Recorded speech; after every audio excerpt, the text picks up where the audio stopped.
America, चीन तथा रूस जैसी महाशक्तियों में बढ़ती प्रतिद्वंदिता और कशमकश के बीच जब G20 का नेतृत्व भारत को मिला तो जियोपॉलिटिक्स के विशेषज्ञों ने कोई खास उत्साह नहीं दिखाया। सभी ने सवाल किया, क्या भारत पश्चिम और रूस के बीच मतभेदों के बावजूद सफलतापूर्वक मेजबानी करने और एक संयुक्त बयान जारी करने में सक्षम होगा? क्या भारत विकसित और विकासशील देशों के बीच की खाई को पाट सकेगा? क्या भारत इस प्रक्रिया में अपना वैश्विक कद बढ़ा पाएगा या विवादों में फंस जाएगा? क्या भारत G20 सहित ब्रिक्स और ग्लोबल साउथ के नेतृत्व की होड़ में शामिल होगा? नमस्कार दोस्तों, मेरा नाम है राकेश गवालरे और आज इन्हीं प्रश्नों के उत्तर जानने का प्रयत्न करते हैं। 2024 में जब हम पीछे मुड़कर देखते हैं तो अमूमन ये आम सहमति है कि भारत इन सभी मामलों में सफल रहा है।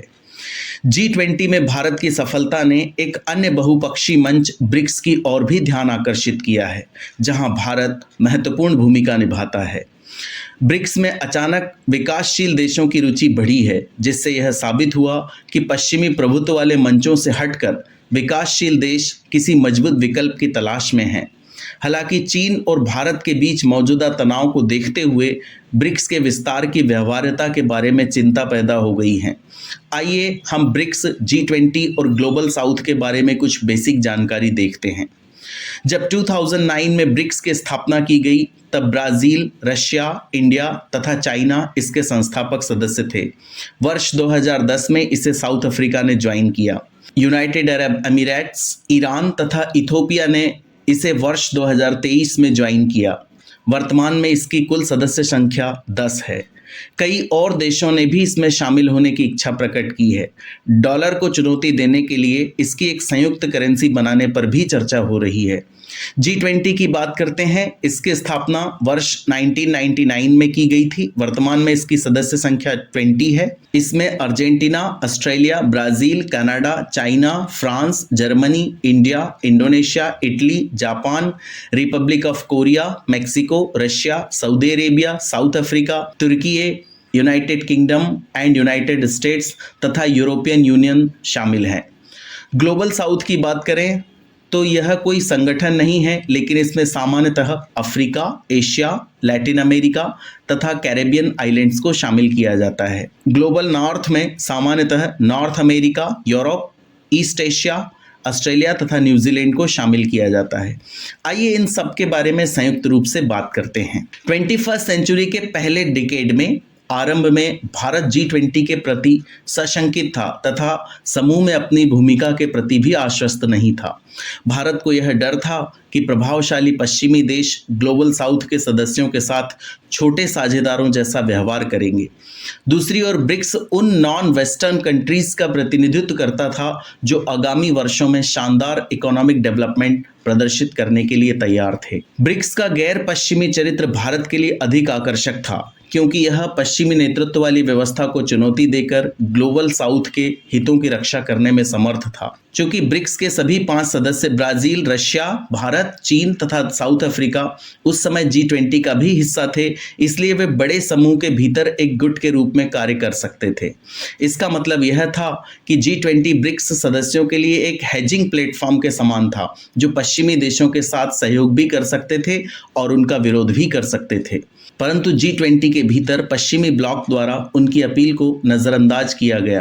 तब ब्रिक्स सदस्यों ने वैकल्पिक आर्थिक संस्थाओं की कल्पना की जो विकासशील देशों की आवश्यकताओं को और अच्छे से एड्रेस कर सकें। ब्रिक्स तथा अन्य उभरती हुई अर्थव्यवस्थाओं ने मिलकर न्यू डेवलपमेंट बैंक की स्थापना की, जिसमें भारत ने मुख्य भूमिका निभाई।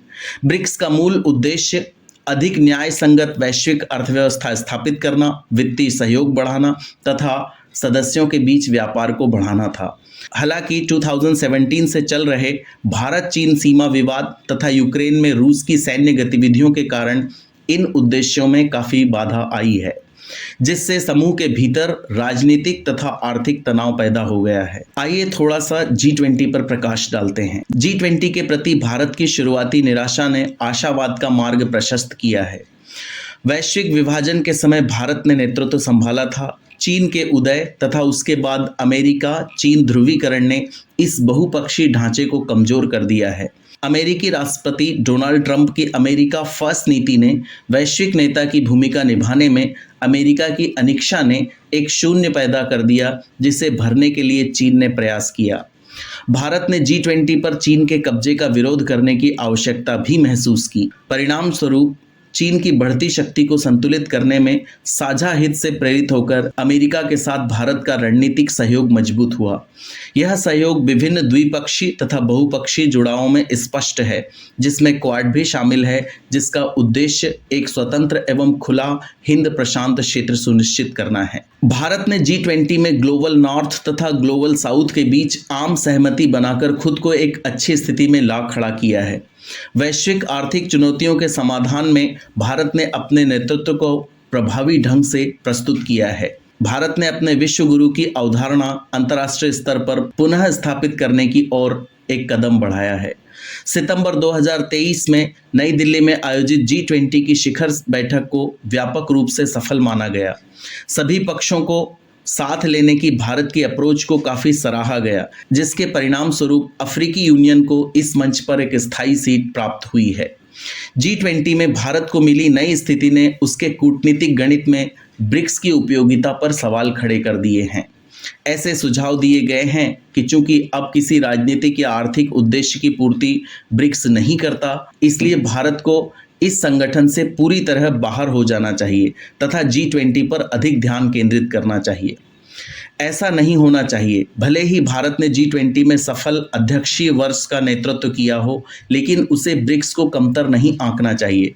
उससे अलग होने की तो बिल्कुल भी नहीं सोचना चाहिए।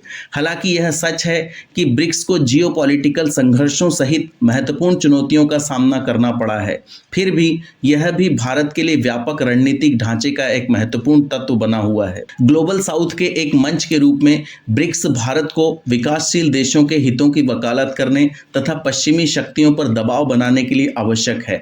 भारत ब्रिक्स को कमजोर करने का जोखिम नहीं उठा सकता, क्योंकि ऐसा करने से चीन के इस दावे को बल मिलेगा कि वह वैश्विक दक्षिण यानी ग्लोबल साउथ का एकमात्र सच्चा प्रतिनिधि है। उदाहरण के लिए भारत को यह आशंका थी कि चीन अपने करीबी देशों को सदस्यता देकर ब्रिक्स को पश्चिम विरोधी तथा चीन समर्थक समूह बनाने का प्रयास करेगा।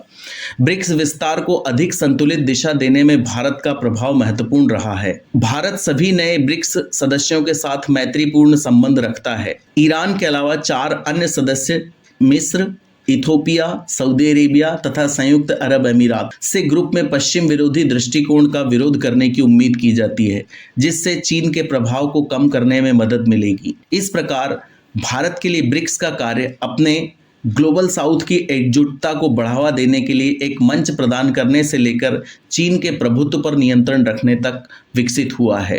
ऐतिहासिक रूप से भारत ने खुद को ग्लोबल साउथ की मजबूत आवाज के रूप में पेश किया है। हालांकि हाल ही में चीन ने भी खुद को ग्लोबल साउथ के नेता के रूप में प्रस्तुत करने की कोशिश की है। गैर पश्चिमी देशों पर केंद्रित अन्य बहुपक्षीय संगठन जैसे शंघाई कोऑपरेशन ऑर्गेनाइजेशन संरचनात्मक रूप से चीन के प्रभुत्व में है। इसके विपरीत ब्रिक्स एकमात्र ऐसा मंच है जो मूलतः समानता के सिद्धांत पर आधारित है। तो साथियों, ये था कंप्लीट एनालिसिस। अब आपसे विदा लेते हैं। अपना ध्यान रखिए, सुपरफिशियल ज्ञान देखते रहिए। जय हिंद, जय भारत।